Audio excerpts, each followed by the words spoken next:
দর্শক, স্বাস্থ্য পরীক্ষার জন্য রাজধানীর এভার কেয়ার হাসপাতালে ভর্তি হয়েছেন বিএনপি চেয়ারপারসন বেগম খালেদা জিয়া। সেখানে আছেন আমাদের সহকর্মী মনিরুল ইসলাম মিন্টু। বিস্তারিত জানাতে আমাদের সঙ্গে তিনি সরাসরি যুক্ত হচ্ছেন। মিন্টু, এই মুহূর্তে ঠিক কি আপডেট রয়েছে আপনার কাছে এই বিষয়ে?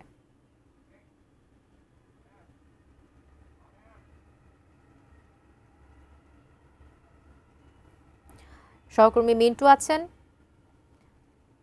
৭৯ বছর বয়সী বিএনপি চেয়ারপারসন বেগম খালেদা জিয়ার কে নিয়ে তার গাড়িবহর ৭টা ৩৫ গুলশানের বাসা ফিরোজা থেকে রওনা করে এবং ৮টার মধ্যেই এভার কেয়ার হাসপাতালে চলে আসেন এবং কিছুক্ষণ আগেই তার ব্যক্তিগত চিকিৎসক বিএনপির স্থায়ী কমিটির সদস্য ডাক্তার AJM জাহিদ হোসেন তিনি যেটি জানিয়েছেন যে খালেদা জিয়াকে এভার কেয়ার হাসপাতালে ভর্তি করা হয়েছে এবং তার যে মেডিকেল বোর্ড সেই মেডিকেল বোর্ড তার বেশ কিছু পরীক্ষা নিরীক্ষা করবেন এবং পরীক্ষা নিরীক্ষা করে তারপরে সেই রিপোর্ট দেখে তার বিষয়ে সিদ্ধান্ত নেবেন। এবং এভার কেয়ার হাসপাতালে তিনি এখন কেবিনে আছেন এমনটি জানানো হয়েছে।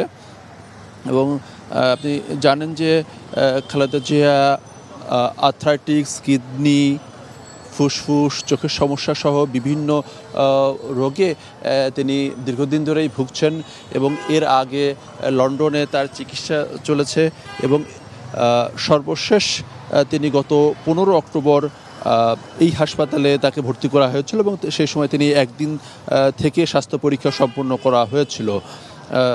এবং আমরা কদিন ধরেই জানছিলাম যে গত কয়েকদিন ধরেই খালেদা জিয়ার স্বাস্থ্যর কিছুটা খারাপ হয়ে যায় এবং এরই মধ্যে তিনি কিন্তু গত 21শে নভেম্বর সশস্ত্র বাহিনী দিবসের যে অনুষ্ঠান সেই অনুষ্ঠানে তিনি যোগ দেন এবং সেই সময় মেডিকেল বোর্ডের চিকিৎসকরা তার সঙ্গে ছিলেন। প্রথম দিকে অবশ্য তার চিকিৎসকরা বাইরে না যাওয়ার জন্য বলেছেন, কিন্তু আসলে তার যে মনোবল এবং তিনি সেই অনুষ্ঠানে যোগ দেবেন বলেন এবং সেই সময় মেডিকেল বোর্ডের সদস্যরা তার সঙ্গে ছিলেন।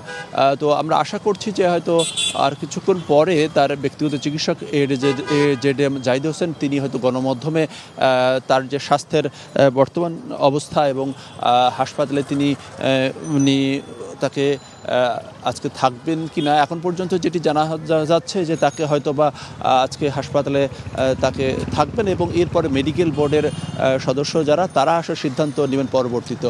এই ছিল বলতে গেলে এখনকার মতো এভার কেয়ারের সামনে থেকে বিএনপি চেয়ারপারসন বেগম খালেদা জিয়ার যে চিকিৎসার সর্বশেষ অবস্থা।